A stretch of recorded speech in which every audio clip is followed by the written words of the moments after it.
What's up? My name is Daniel. I'm a tattoo artist. I've been tattooing for 12 years and I've been lucky enough to travel the whole world many times and visiting many different studios.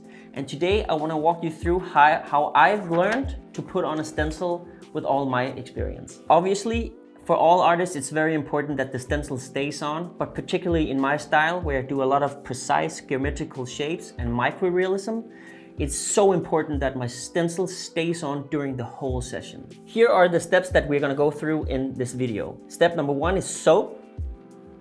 Step number 2 is shave.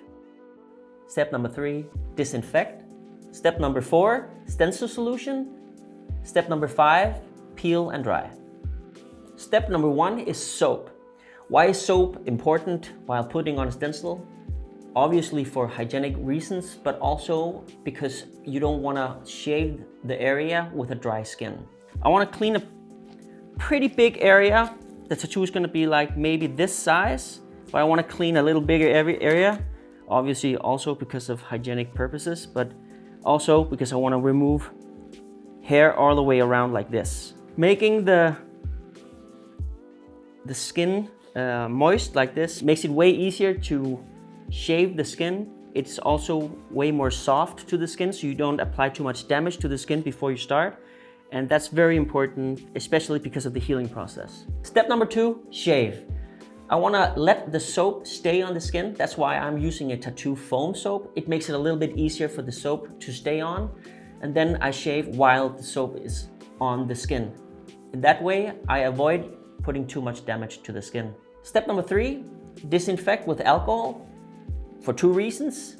The most important one is hygienic reasons, but number 2, you want to remove as much natural fat layer that's on the skin as possible, because you want the stencil to get applied to the skin and not whatever grease could be on your skin for natural reasons.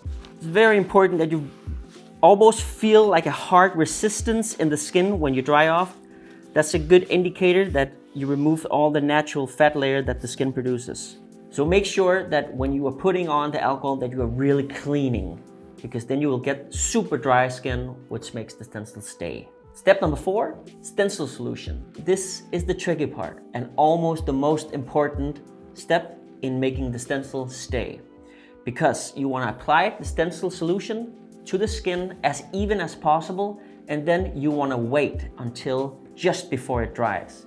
Since I am doing a stencil today, which has a super straight line in, it's very important for me that I place it in the middle of the arm in a straight line. So what I normally do is that I take a marker and I mark in the middle of his wrist, and then mark in the middle of his arm, his elbow, the bending area. Now I know what to aim for when I'm putting on my stencil. And now to the tricky part, putting on the stencil solution. What you want to do is you want to catch the stencil solution right before it dries. So you want to apply it. You want to apply it super evenly all over. By doing this, you kind of help it to get super evenly distributed all over the arm, but also for it to dry a little bit faster. And then when you can like start to feel that it's getting a little bit sticky, it's time to apply the stencil. And then I'm aiming in the middle of the wrist and the middle of the arm, right here. And then you can see like how the paper kind of soaks into the stencil solution, that's fine. And then you're gonna rub with the paper towel until the paper is totally dry. That makes the stencil solution dry into the paper. Then you don't leave any stencil solution on the skin, because that would make you smush it during the session, and you're definitely not interested in that. So you want everything to get dried up into the skin, into the paper. And then when you peel it off, you take all the rest of the stencil solution with you and leave the carbon print on the arm. Now you can kind of see that it's starting to dry up, and maybe the client can also feel how the paper is like grabbing onto your skin. You want the paper just to be soaked into the stencil solution, but you don't want it to be soaked so that it smushes out the carbon print. You can almost kind of feel and see that when you're putting it on the stencil. Then you apply too much stencil solution for the paper to soak. So you gotta find that very, very fine balance. There's a small little time window where you can catch the stencil solution. That's the time where you wanna apply the paper so it dries underneath into the paper. In that way, the stencil solution and the paper grabs onto the tattoo area, and that's good for two reasons. You don't want to leave any tattoo stencil solution on the skin when you have removed the stencil. That will smush out the stencil during your session. So you want no tattoo stencil solution on the skin when you are peeling it off. So you want it to dry into the paper.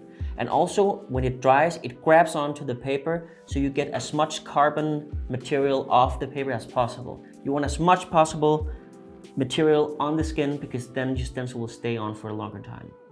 Step number 5, peel it and let it dry.